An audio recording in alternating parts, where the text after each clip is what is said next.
Ini adalah kisah tentang dua anak bangsa dengan nasib yang berbeda. Didi lahir dan besar di sebuah keluarga sederhana. Ia hanyalah seorang anak nelayan yang tinggal di pesisir pantai. Didi pun seringkali membantu kedua orang tuanya untuk menjual hasil tangkapan laut ayahnya ke pasar, yang membuat Didi terkadang harus bolos sekolah. Beda halnya dengan Dodi lahir dan besar di kota metropolitan. Setiap pagi ia selalu naik mobil untuk berangkat ke sekolah. Kemacetan sudah menjadi hal yang biasa baginya. Hidup Dodi sangat membosankan. Rutinitasnya hanya belajar di sekolah, pulang, tidur, bangun, belajar, pulang, tidur, dan begitu seterusnya.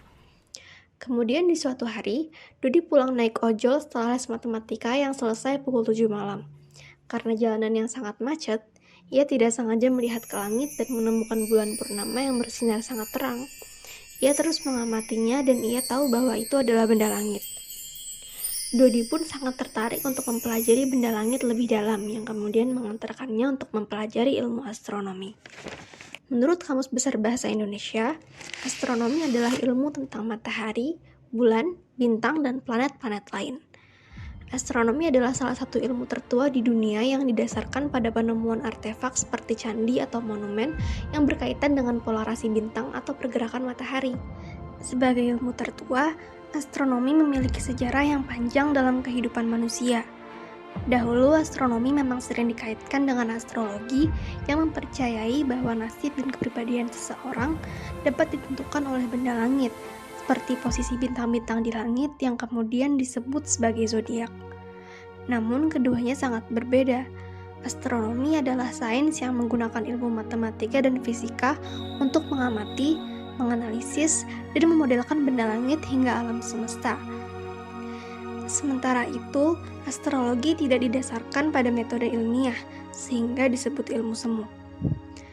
Sayangnya, di zaman dengan perkembangan teknologi ini, ilmu astrologi ternyata masih banyak berkembang di masyarakat dengan versi lebih modern. Tak terkecuali di Indonesia. Masih banyak situs yang menyajikan ramalan zodiak. Masyarakat kita lebih percaya pada teori konspirasi, hoax,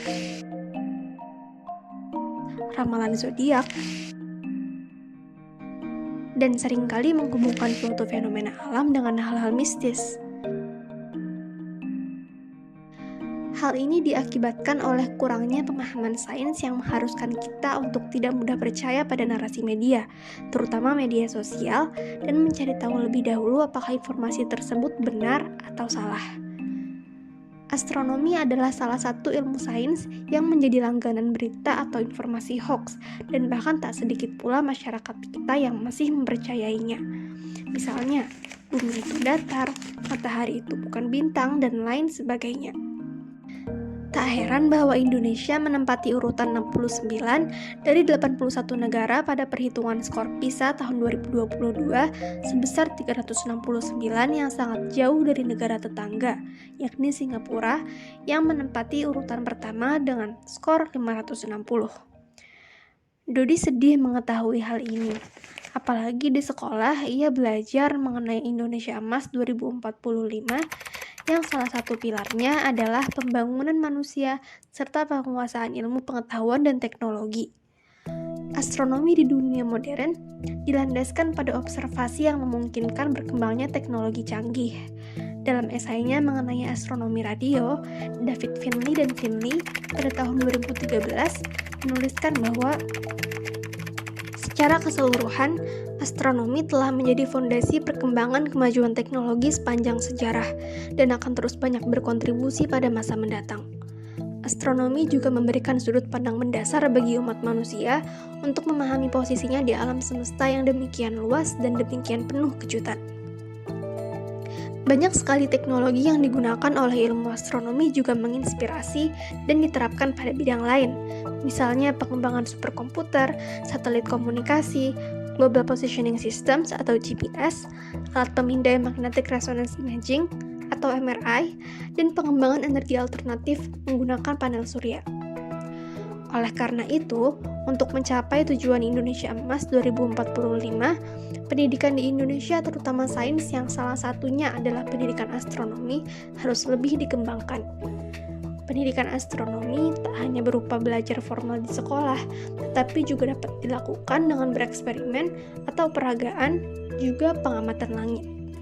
Akhirnya, Dodi dan beberapa kawannya yang juga tertarik dengan astronomi melakukan studi literatur dan menemukan bahwa kegiatan astrowisata dapat meningkatkan minat terhadap astronomi.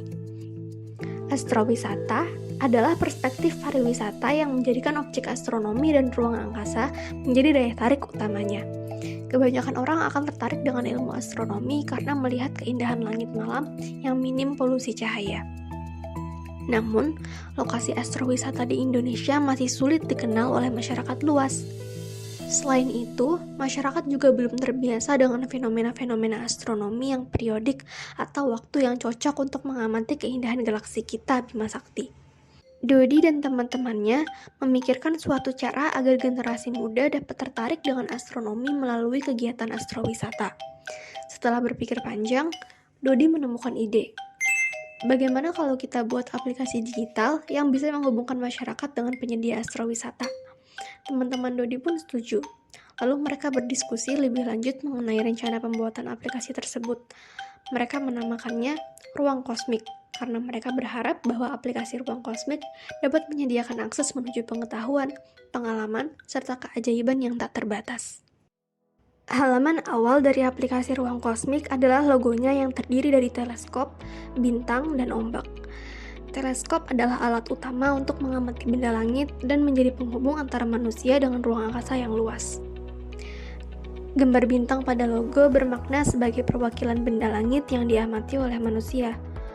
Ombak bermakna Indonesia tempat kita berada, yakni negara kepulauan agraris yang terdiri dari banyak laut. Setelah berhasil login, kita akan diarahkan pada halaman home yang berisi fun fact astronomi atau debunk hoax tentang astronomi. Menu selanjutnya adalah Astro Calendar, yakni kalender informasi fenomena astronomi. Pengguna dapat melihat fenomena astronomi apa saja yang telah, sedang, dan akan terjadi beserta penjelasan singkat mengenai fenomena tersebut, cara pengamatan, dan lokasi pengamatan. Menu berikutnya adalah Astro Events, berisi informasi event astronomi yang diselenggarakan oleh lembaga-lembaga tertentu.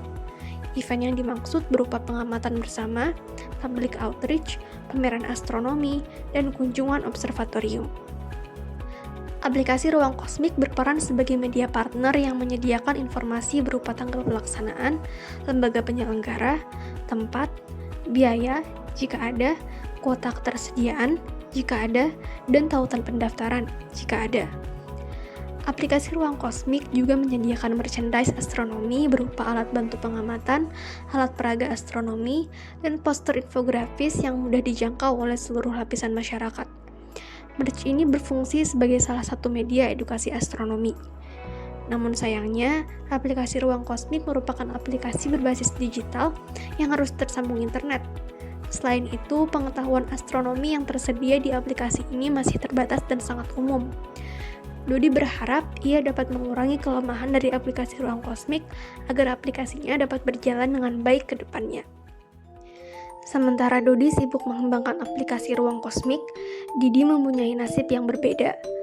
Setelah lulus SMA, Didi mau tak mau harus bekerja sebagai nelayan guna menafkahi diri sendiri dan keluarganya karena kedua orang tua Didi tak mampu membiayai kuliah Didi. Namun hal baru terjadi di desa Didi. Beberapa bulan terakhir, desanya ramai didatangi wisatawan. Ia diberitahu bahwa wisatawan-wisatawan itu datang untuk mengikuti kegiatan astrowisata dengan agenda mengamati langit malam di tepi pantai. Kegiatan ini mempengaruhi kegiatan warga desa. Para warga yang mau menjadi pemandu akan diberi pembekalan oleh penyelenggara kegiatan astrowisata. Didi sangat senang.